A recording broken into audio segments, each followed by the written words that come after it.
Chapter 1. Arrival at Seaview Resort. It was a particularly fine day in late June when Miss Jane Marple arrived at Dalmore Bay. The sun shone with gentle warmth upon the quaint seaside town, its rays glittering across the surface of the calm sea. Miss Marple had been looking forward to her annual summer holiday for quite some time, having spent the previous months enduring the particularly bitter winter that had descended upon St. Mary Mead. As the taxi pulled up before the grand entrance of the Seaview Hotel, Miss Marple observed with quiet appreciation the elegant Edwardian architecture of the establishment. White-painted balconies adorned with intricate ironwork overlooked the magnificent bay, while well-tended gardens surrounded the property on 3 sides. The 4th side, she noted, appeared to drop away rather dramatically towards what must be a cliff face above the beach. "Here we are, ma'am. Seaview Hotel," announced the driver, a ruddy-faced man who proceeded to retrieve her modest luggage. Miss Marple thanked him, paid the fare with careful precision, and made her way inside. The foyer was everything one might expect of a respectable seaside hotel: polished marble floors, tasteful furnishings, and the distinct aroma of beeswax polish that suggested meticulous housekeeping. "Miss Marple, we are delighted to welcome you back," said Mr. Peterson, the hotel manager, a tall, thin man with impeccably combed silver hair and a dignified bearing. "Room 12 has been prepared for you as requested, the one with the charming view of the garden and sea." "How very kind of you to remember, Mr. Peterson," replied Miss Marple with a gentle smile. "I do so appreciate the consideration." Mrs. Lacey, the housekeeper, appeared almost immediately, a plump, efficient woman with shrewd eyes that missed nothing. "Everything is just as you prefer, Miss Marple. Fresh flowers from the garden, and I've made sure you have an extra blanket, should the evening turn chilly." Before Miss Marple could express her gratitude, a young man in a smart uniform stepped forward to collect her bags. "James will show you to your room," said Mr. Peterson. "Dinner is served at 7, as usual." As they ascended the grand staircase, Miss Marple noticed a young maid dusting the ornate banister. The girl, who couldn't have been more than 20, glanced up and offered a quick, polite smile. "That's Violet, ma'am," James informed her, following her gaze. "Started this season. Sharp as a tack, that one. Notices everything. An admirable quality in hotel staff," observed Miss Marple pleasantly. Once settled in her room, Miss Marple took a moment to appreciate the view before unpacking her belongings with methodical care. The afternoon sun cast a golden hue across the waters of the bay, and several small boats bobbed gently near the jetty. It was most pleasant indeed. At precisely 6:30, Miss Marple made her way downstairs to the lounge for a pre-dinner sherry. It was there that she first observed the Montgomerys. The newlyweds made quite an entrance. He, a handsome man of perhaps 35 with dark hair and an attentive, almost watchful demeanor. She, a striking blonde no more than 25, adorned with jewelry that was perhaps a touch too extravagant for a seaside resort. The Montgomerys murmured Lady Westbrook, who had taken a seat beside Miss Marple. The widow was a regular fixture at the hotel, her aristocratic features framed by perfectly coiffed silver hair. "Married just last month, I understand. She's wearing enough diamonds to sink a small yacht." Miss Marple nodded, observing the protective manner in which Mr. Montgomery guided his wife to their seats, his hand firmly at her elbow, his eyes constantly scanning the room, most devoted, one might think, or perhaps something else entirely. Dinner proved to be a pleasant affair, with several other guests making their presence known. There were the Hendersons, a middle-aged couple of comfortable means, who spoke little but observed much. Mr. Simmons, a quiet businessman who claimed to be taking a brief respite from London's financial district, and Professor Parker, a retired academic with a penchant for maritime history. It was during the fish course that Miss Marple noticed something curious. As a waiter leaned in to serve Mrs. Montgomery, the young bride visibly stiffened, her face momentarily draining of color. The waiter, too, seemed to pause for just a fraction longer than necessary, his eyes widening almost imperceptibly before he continued with his duties. Later that evening, as Miss Marple took a turn about the garden to enjoy the cool evening air, she found herself inadvertently witness to a tense exchange. The Montgomerys stood partially concealed by a large hydrangea bush, their voices low but urgent. "You're being ridiculous," Harold Montgomery was saying, his grip on his wife's arm causing her to wince slightly. "No one here knows anything." "You don't understand," Elaine replied, her voice trembling. "They'll recognize me eventually. It's only a matter of time." Miss Marple quietly retreated, careful not to disturb the gravel beneath her sensible shoes. As she made her way back to the hotel entrance, she couldn't help but wonder what precisely Mrs. Montgomery feared might be recognized, and by whom. Chapter 2. The Vanishing Bride.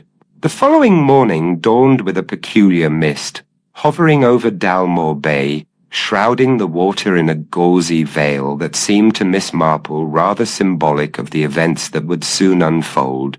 She descended for breakfast promptly at 8:30, having always believed that punctuality was among the most essential virtues. The dining room was already occupied by several guests, including Professor Parker, who was engrossed in his newspaper, and the Hendersons, who were engaged in the sort of comfortable silence that accompanies long matrimony. Miss Marple selected a modest portion of scrambled eggs and toast from the sideboard, and took her customary table by the window, where she could observe both the gradually lifting mist and her fellow guests with equal attentiveness. It was perhaps 20 minutes later when Harold Montgomery entered alone. He appeared slightly disheveled, his usual immaculate appearance somewhat compromised by what seemed to be a hasty preparation. He glanced about the room with an expression that Miss Marple found most interesting, a curious mixture of anxiety and forced nonchalance. "Good morning, Mr. Montgomery," called Lady Westbrook from her table. "Is your charming wife still abed? The young do enjoy their sleep, I suppose." "Elaine is feeling rather unwell this morning," he replied, his tone carefully modulated. "Nothing serious, I assure you, merely a slight headache. She's asked not to be disturbed and will likely remain in our room until luncheon." Miss Marple sipped her tea thoughtfully. There was something in the man's manner that struck her as not quite right. It reminded her rather forcibly of young Tommy Simmons back in St. Mary Mead, who had once insisted with similar conviction that he had not taken Mrs. Wilkins' prize-winning roses, despite having soil beneath his fingernails and a suspicious scratch upon his cheek. As the morning progressed, Miss Marple observed subtle shifts in the hotel's routine. Violet the maid emerged from the service door, looking distinctly flustered after what should have been her regular cleaning of the first-floor rooms, which included the Montgomerys' suite. James the bellhop seemed to hover near the main staircase more frequently than usual, his gaze often travelling upward with an expression of puzzlement. It was just before noon when Miss Marple, seated in the conservatory with her knitting, witnessed a small drama unfold. A telegraph boy arrived, and Mr. Peterson personally accepted the message. After a brief examination of the envelope, the manager summoned James and dispatched him upstairs with the telegram. Miss Marple's needles clicked rhythmically as she observed Harold Montgomery intercept the young man in the foyer, taking the telegram with visible agitation. The color drained from his face as he read its contents. He crumpled the paper into his pocket with trembling fingers before composing himself and approaching the reception desk, where he engaged in a brief, hushed conversation with Mr. Peterson. By afternoon tea, a curious tension had settled over the hotel. Miss Marple, enjoying a perfectly prepared scone with clotted cream and strawberry preserve, could not help but notice the increased frequency with which staff members glanced toward the main staircase. Harold Montgomery had disappeared after luncheon, which he had taken alone in a secluded corner of the dining room. "I do hope Mrs. Montgomery is recovering," remarked Professor Parker, who had joined Miss Marple for tea. Her husband mentioned at lunch that she had gone out for some air and a bit of shopping in the village. Miss Marple's eyebrows rose slightly. "Indeed? How curious! I understood she was confined to her room with a headache." The professor shrugged, his attention already drifting back to his book on local maritime history. It was shortly after 5 o'clock when the atmosphere in the hotel shifted decisively from curious tension to genuine concern. Harold Montgomery, now visibly distressed, approached Mr. Peterson at the reception desk, his voice loud enough to carry across the foyer. "I insist you check again.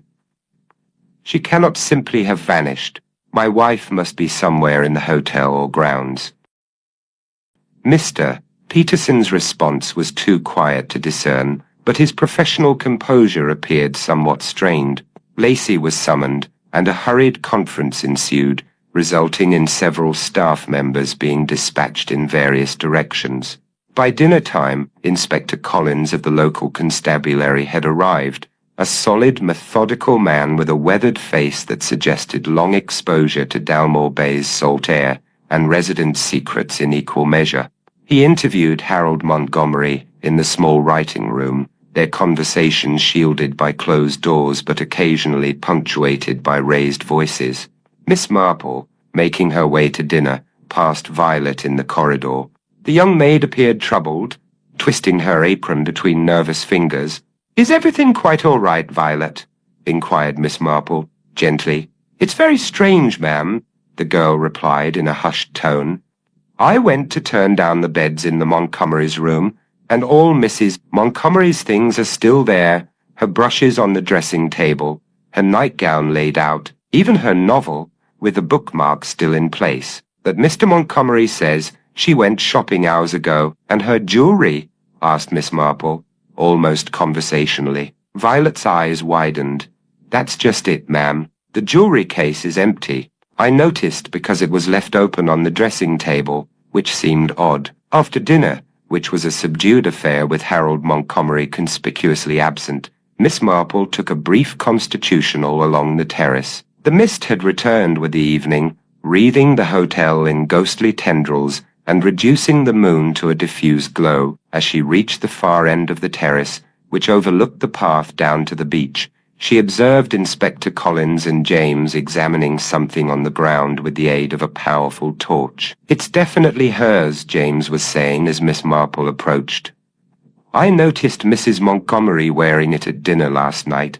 Distinctive pattern of little roses along the edge." Inspector Collins straightened up, holding what appeared to be a lady's silk scarf. In the beam of the torch, Miss Marple could discern dark spots upon the delicate fabric that the encroaching night and swirling mist did their best to obscure, but which her experienced eye recognized all too well. "Found it caught on the rocks just off the path," said the inspector grimly, "about halfway down to the beach." Chapter 3. Deadly Discovery. Dawn broke over Dalmore Bay with a dismal grey temperament that seemed to acknowledge the grim events unfolding at the Seaview Hotel. Miss Marple, who had always been an early riser, was awakened by the sound of urgent voices and hurried footsteps in the corridor outside her room. Donning her dressing gown and attending to her appearance with her customary efficiency, she ventured into the hallway to discover a most unusual degree of activity for such an early hour. "There's been an accident," whispered Mrs. Henderson, who had also emerged from her room, her hair still in curling papers. "A terrible accident down on the beach." With remarkable composure, Miss Marple descended to the foyer, where Inspector Collins was issuing instructions to several constables. The inspector's face bore the weary gravity of a man who had seen his fair share of human tragedy, but had never quite grown accustomed to it. "Miss Marple," he acknowledged with a slight nod, "I'm afraid I must ask all guests to remain in the hotel for the time being." "I understand, Inspector," she replied quietly. "One assumes it concerns Mrs. Montgomery." A flicker of surprise crossed his weathered features. "News travels quickly even at this hour." "Yes, I'm afraid a body has been discovered on the beach below. The identification is still preliminary." But he didn't need to finish the sentence. Through the large windows of the foyer, Miss Marple could see figures moving on the beach far below, uniformed constables and what appeared to be a doctor, gathered around something that the morning tide had not yet reached. Breakfast was a subdued affair, with many of the hotel's guests speaking in hushed tones or not at all. Harold Montgomery was nowhere to be seen.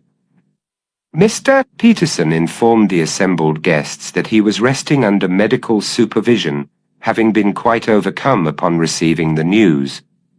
It appears that Mrs. Montgomery may have fallen from the cliff path in the night, the manager explained, his professional demeanor strained by the circumstances.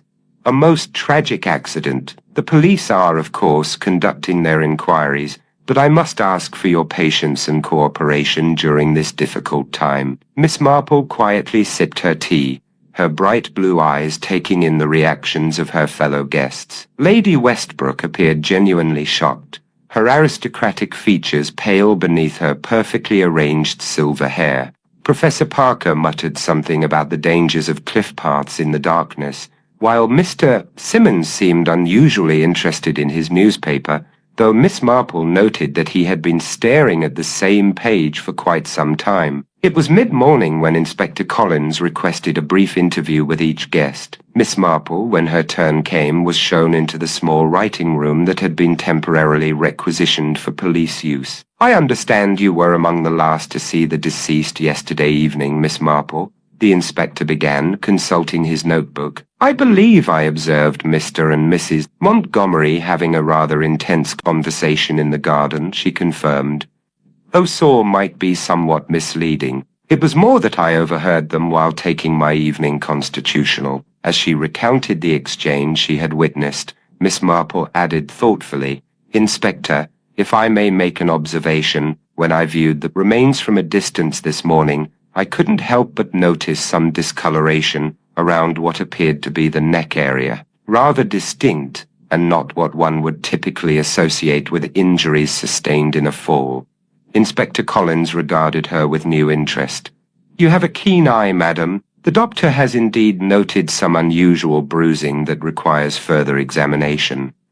"I'm merely an observant old woman," Miss Marple demurred. "Living in a small village, one does become rather adept at noticing details." After her interview, Miss Marple sought out Violet, whom she found changing linens in a room at the far end of the first-floor corridor. "Such a dreadful business," the maid whispered, glancing nervously over her shoulder. "And the strangest thing, too, Mrs. Lacey had me change the cleaning schedule yesterday. Usually I do the first floor in the morning, but she had me switch with Ellen, who does the second floor." "Indeed? How curious," murmured Miss Marple.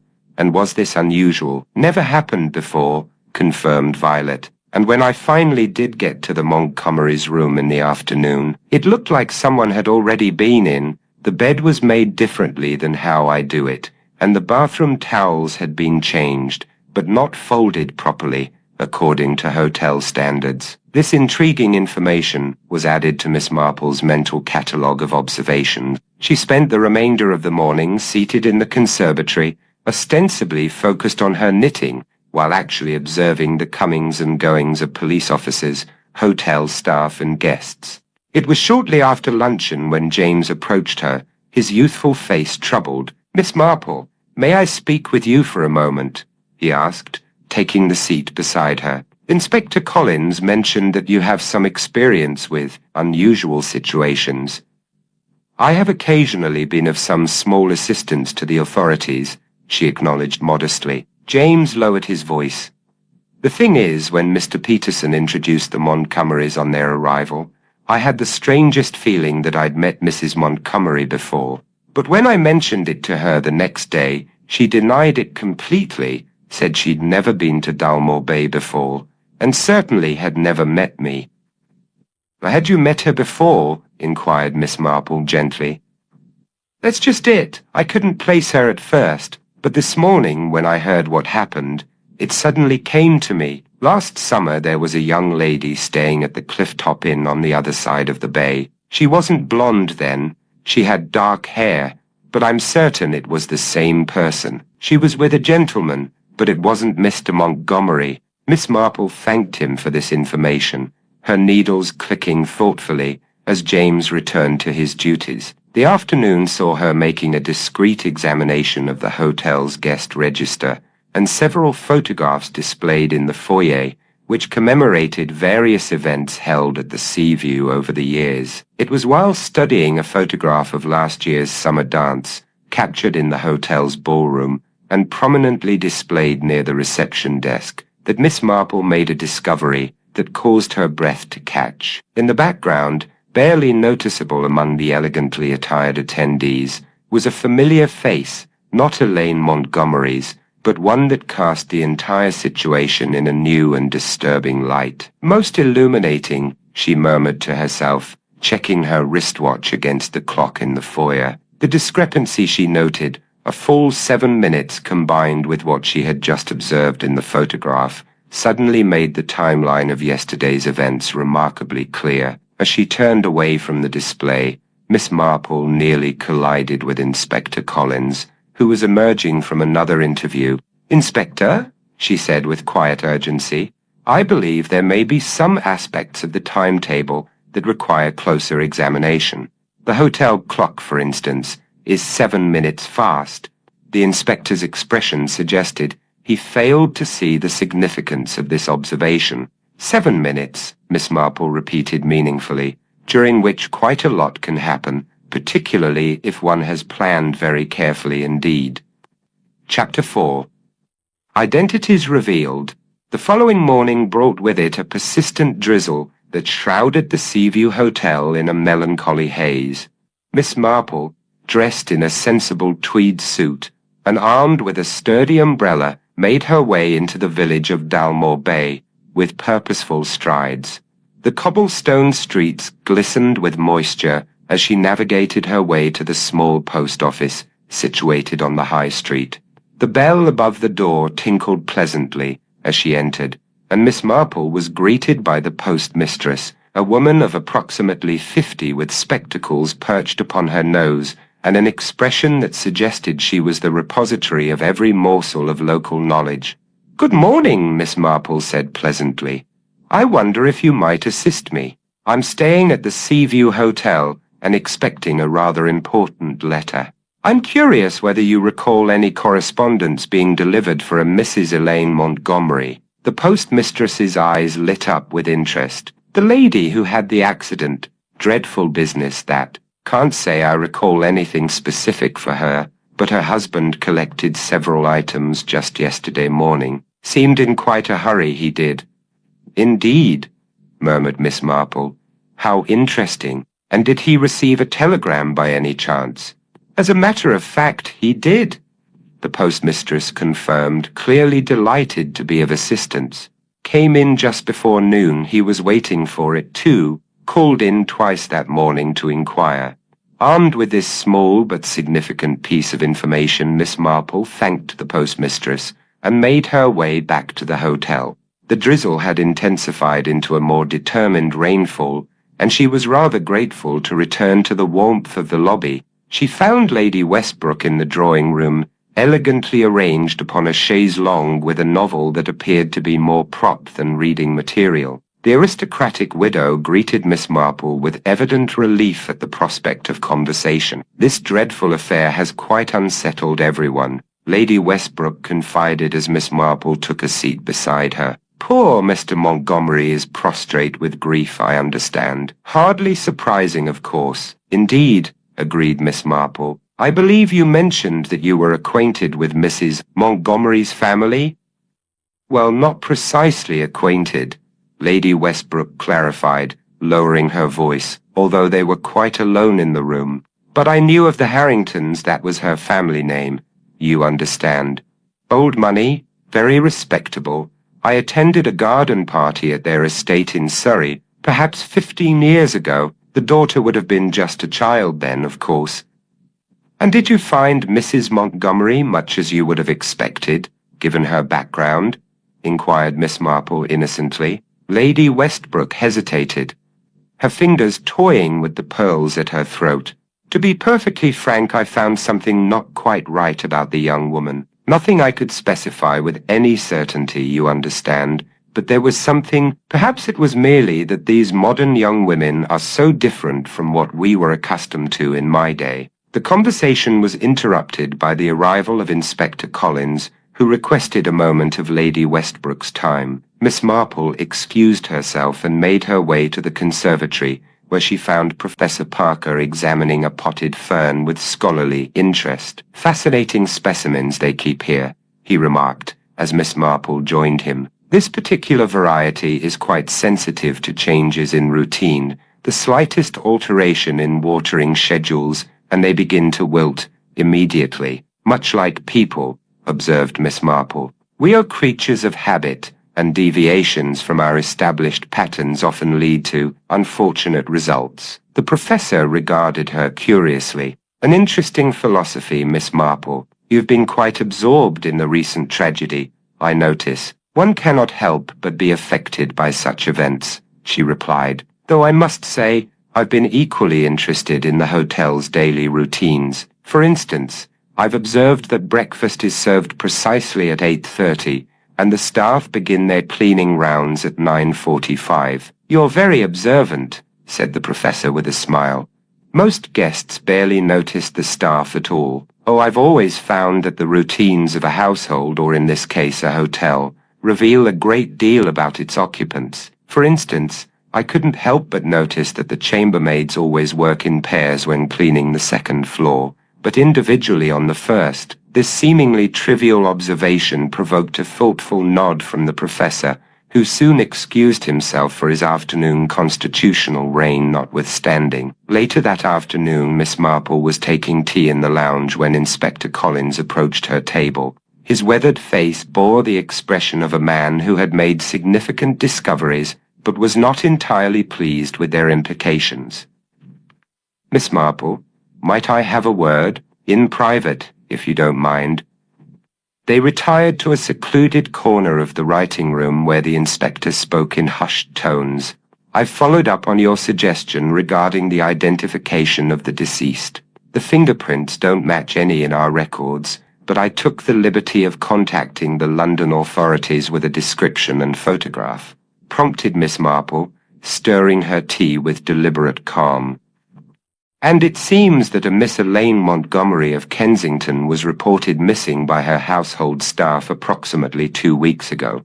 The description matches our victim, but," he lowered his voice further, "according to the London police, the real Elaine Montgomery has a distinctive birthmark on her left shoulder.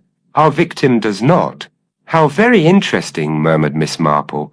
"And the gentleman presenting himself as Harold Montgomery?" "We're making inquiries," replied the inspector grimly. "But I must ask, Miss Marple, what led you to question the identity of the deceased?" "Several small inconsistencies," she replied, "particularly regarding the timing of certain events. If you'll excuse me, Inspector, I believe I shall observe the morning routine tomorrow with particular attention.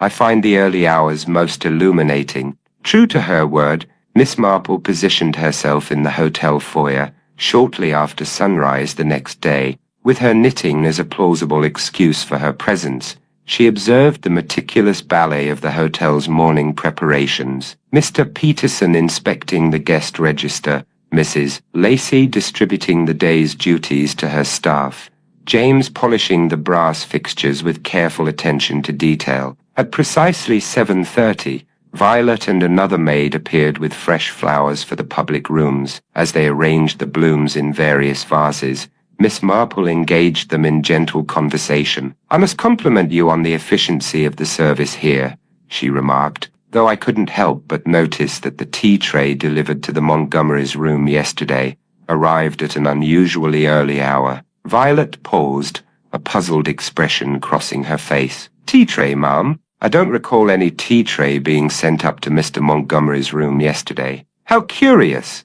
replied Miss Marple. "Perhaps I was mistaken. It was James who I observed carrying it just after 7 o'clock. Later, as Miss Marple descended for breakfast, she encountered James in the corridor. The young man appeared troubled, and she seized the opportunity to inquire after his well-being. "It's all this business with the Montgomerys," he confided. "Inspector Collins has been asking about the routine deliveries to their room, and there's something that doesn't quite add up." "Indeed," prompted Miss Marple gently. "Well, you see, after Mrs. Montgomery, After the accident, Mr. Peterson instructed me to deliver breakfast to Mr. Montgomery's room each morning. But yesterday, when I arrived with the tray, I could have sworn I heard a woman's voice inside the room. Miss Marple's eyes widened with interest. How very curious. And did you mention this to Inspector Collins? I did, ma'am. He seemed most interested. James glanced nervously over his shoulder.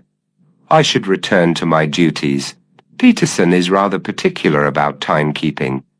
As James hurried away, Miss Marple made her way to breakfast with a thoughtful expression. The pieces of the puzzle were beginning to align in her mind, forming a picture that was as disturbing as it was complex. Later that morning, she dispatched a carefully worded note to Inspector Collins, requesting a meeting at his earliest convenience. The response came with gratifying promptness, a brief message indicating that the inspector would call upon her at 3 o'clock. As she waited in her room for the appointed hour, Miss Marple methodically reviewed the events of the past days, arranging the various inconsistencies and observations into a coherent narrative. The picture that emerged was one of carefully orchestrated deception, timed with precision and executed with chilling calculation. When Inspector Collins knocked on her door at precisely 3 o'clock, Miss Marple greeted him with the serene smile of one who has successfully completed a particularly challenging piece of needlework. Do come in, Inspector, she said. I believe I can explain exactly what has occurred at the Seaview Hotel, and why a woman who was never Elaine Montgomery met her unfortunate end on the beach below. Chapter 5. The Final Revelation. Inspector Collins leaned forward in his chair, his weathered face intent as Miss Marple prepared to share her conclusions. It was quite an elaborate scheme, she began. The woman we knew as Elaine Montgomery was never the real Elaine at all, but an imposter, Clara Dawson, working with Harold Montgomery to steal the real Elaine's identity and fortune.